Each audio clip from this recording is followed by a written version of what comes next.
नगर पालिका की मीटिंग बुलाएंगे और इस बोर्ड के और जो नगर पालिका एक्ट है उसके नियमों की पालना करते हुए 60 दिन से मीटिंग बुलाएंगे। लेकिन आपने ऐसा नहीं किया। एक साल बाद आपको जब ये सरकार के नियमानुसार मीटिंग बुलानी होती है तो एक दिन आप मीटिंग बुलाते हो, उसमें भी आप बिना पार्षदों के चर्चा किए एक एजेंडा आप शामिल करते हैं और बजट पास करवाने का। अब ये जो सुनकर 35 जनप्रतिनिधि इस लोकसभा के आए हैं वो अपनी बात कहाँ रखें। आप अपने चेंबर में एक दिन बैठते नहीं हो, आपके चारों ओर आपके जो दलाली करने वाले लोग होते हैं वो उस चेंबर में बैठे रहते हैं। अब ये पार्षद किसके पास जाए, कहां जाकर अपनी बात रखे, ये समझ से बाहर है। अंधेरी नगरी चौपट राजा टके से काजी टके से बाजी, ये स्थिति हो रही है। प्रत्येक दलाल एक एक फाइल के पैसे मांग रहा है। 1000 रुपए से लेकर लाख रुपए तक की लेन देन हो रही है।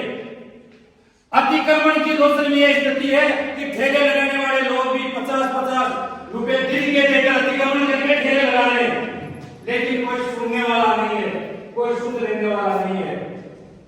इतने दिन आप रात के अंधेरे में मस्त होकर सोते रहे, राज ऐसे ही रहेगा। अब आने वाला समय जनता का समय है, जनता का राज है। आपको प्रत्येक व्यक्ति के प्रति जवाबदेही करनी पड़ेगी, चाहे चेयरमैन साहब हो, चाहे अधिशासी अधिकारी हो, चाहे जेल हो, चाहे कोई भी पदाधिकारी हो। जनता की आपको सुननी पड़ेगी, जनता का काम आपको करना पड़ेगा। और ये जो लेन देन का कार्य आपका चल रहा है उसको निश्चित रूप से आपको बंद करना पड़ेगा। आप बाकायदा इस बात को गौर कर लें। काम जनता के हित में पारदर्शी तरीके से आपको करना पड़ेगा, अन्यथा आप अपना स्थान कहीं अच्छी जगह देख लें। आपको जहां सुटेबल हो वहां जाने के लिए आप तैयार हैं। यहाँ एक भी ऐसी दादागिरी नहीं चलेगी, इस तरह का काम नहीं होगा। एक बेचारे गरीब का जिनका 500 रुपए में पट्टा बनना चाहिए, उनके 60 हजार रुपए देते हुए आपको एकदम एक रत्ती भर भी शर्म नहीं है। और ऐसे सैकड़ों केस इस लोकसभा में है। हम इस बजट पे चर्चा करने से पूर्व प्रत्येक सबसे पहले तो हम चेयरमैन साहिबा से इस बात को स्वीकार करेंगे कि पिछली बजट मीटिंग में आपने कहा था 60 दिन से मीटिंग बुलाएंगे, उस आपके वादे का क्या हुआ। उसके बाद प्रत्येक वार्ड मेंबर की समस्या को आप वार्ड वाइज नोट करेंगे, उसके बाद हम बजट पे चर्चा करेंगे। धन्यवाद। के द्वारा पहुंचते हैं उनमें साइन किए जाते हैं। ये संविधान अध्यक्ष महोदय कुछ ने किया कि एक दिन रखती हूं मैं, जबकि एक भी फाइल नगरपालिका के बाहर नहीं करनी चाहिए। और आज के बाद इस तरह की फाइलें यदि नगरपालिका के बाहर गई तो उसके लिए संबंधित कर्मचारी भी तैयार रहे।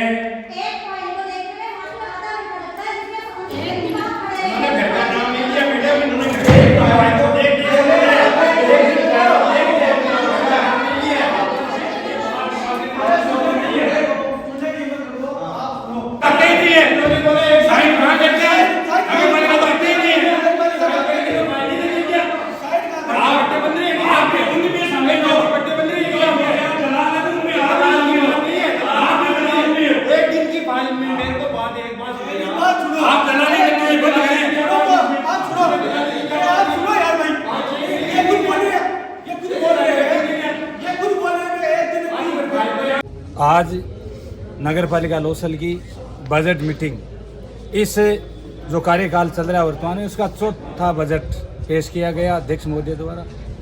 पिछले जिस तरह से 3 बजट आंकड़ों का भरमजाल और सिर्फ लोग लुभावनी बातें बजट में रखी जाती थी और ढाल के 3 पात हर बार होते हैं, उसी तरीके से ये बजट रखा गया। बजट में सिवाय आंकड़ों के भरमजाल के कुछ था नहीं। और जिस तरह का इनका पिछले 5 साल का कार्यकाल विधायिका और 3 साल का चेयरमैन का रहा है, उसके अकॉर्डिंग अभी जनता ने जवाब इनको दिया है, जिसे इनको विपक्ष में बैठना पड़ा। और अब आने वाला जो राज होगा वो जनता का राज स्थापित हुआ है, जनता की लोक कल्याणकारी योजनाएं आएगी और जनता का राज्य सरकार द्वारा सुंदर काम होगा। इसके अलावा जो आज का बजट था उसकी हम सब लोग निंदा करते हैं कि बजट की एकमात्र मीटिंग 1 साल में बुलाई जाती है, उसके अलावा कोई नगर पालिका अधिनियम के तहत 60 दिन से 2 मीटिंग होती है वो बुलाई नहीं जाती है। हर बार आज भी बाकायदा नगर पालिका की जो अध्यक्ष है उन्होंने मीटिंग नहीं बुलाना और फाइलें घर पर रखना, ऐसी बातें उन्होंने स्वीकार की है, जो बहुत ही जनता के साथ छलावा और धोखा है। बाकायदा इन्होंने भ्रष्टाचार का जो खेल खेला वो भी मीटिंग में स्वीकारा है। हम घोर निंदा करते हैं और आने वाले समय में इस जनता के राज में हम सब लोसन नगर पालिका की जनता के साथ सब भारतीय जनता पार्टी और हमारे समर्थित पार्षद कंधे से कंधा मिलाकर हम काम करवाएंगे जनता का, और इनका जो भ्रष्टाचार का खेल है वो समाप्त कराएंगे। आज का जो बजट है वो 58 करोड़ 24 लाख का प्रस्तुत किया है, जिनको हम सब ने पास किया। सर, आज नगर पालिका का बजट पेश किया गया है, क्या निष्कर्ष निकला और क्या क्या इसमें हुआ? नगर पालिका का जो 58 करोड़ 4,24,000 का आज जो बजट मीटिंग थी सर्वसम्मति से पारित किया गया है। इसके अलावा पक्ष और विपक्ष के पार्षदगणों द्वारा जो उनकी बजट के अंदर जो प्रोविजन किया जाना था, जुड़वाना रोशनी व्यवस्था संबंधित है या कोई जैसे भूमियों का है, सरकारी भूमि वगैरह है, उसके ऊपर तारबंदी या चार दीवारी निर्माण वगैरह है, उन मांगों को भी रखा गया। साथ में बजट के ऊपर सर्वसम्मति से एकमत राय होकर शहर के विकास के लिए उन्होंने 58 करोड़ 4,24,000 का बजट सर्वसम्मति से पारित किया गया। सर, मास्टर प्लान में जो पार्षदगण थे उन्होंने कुछ मुद्दा उठाया था कि बस स्टैंड के ऊपर मास्टर प्लान का ऐसा कोई आप क्या कार्रवाई करोगे? मास्टर प्लान का उन्होंने ये कहा था, अवगत कराया था कि शहर के जो बालाजी का बस स्टैंड से बालाजी चौक होते हुए बंदर कुआं तक जाते हैं, तो वहाँ पर यातायात की काफ़ी समस्या है और वहाँ लोगों द्वारा अस्थायी जैसे दुकानदार वगैरह सामान वगैरह आगे रख देते हैं, तो उसको हटाने के लिए उन्होंने कहा। तो नगर पालिका द्वारा बाकायदा बोर्ड द्वारा आज ये सहमति भी जारी की, तो पुलिस प्रशासन का सहयोग लेके और नियमित रूप से सप्ताह टू सप्ताह कार्रवाई की जाएगी, हम जब्ती की कार्रवाई की जाएगी उनके खिलाफ। तो सर, अतिक्रमण को लेकर प्रश्न खड़ा हुआ है। अतिक्रमण को लेकर यही प्रश्न है, उसके अलावा कोई ऐसा कोई जनरली अतिक्रमण का नहीं है कि जो अस्थायी अतिक्रमण किया जा रहा है, तो उन लोगों को सब अतिक्रमण हम द्वारा हटाया जाएगा।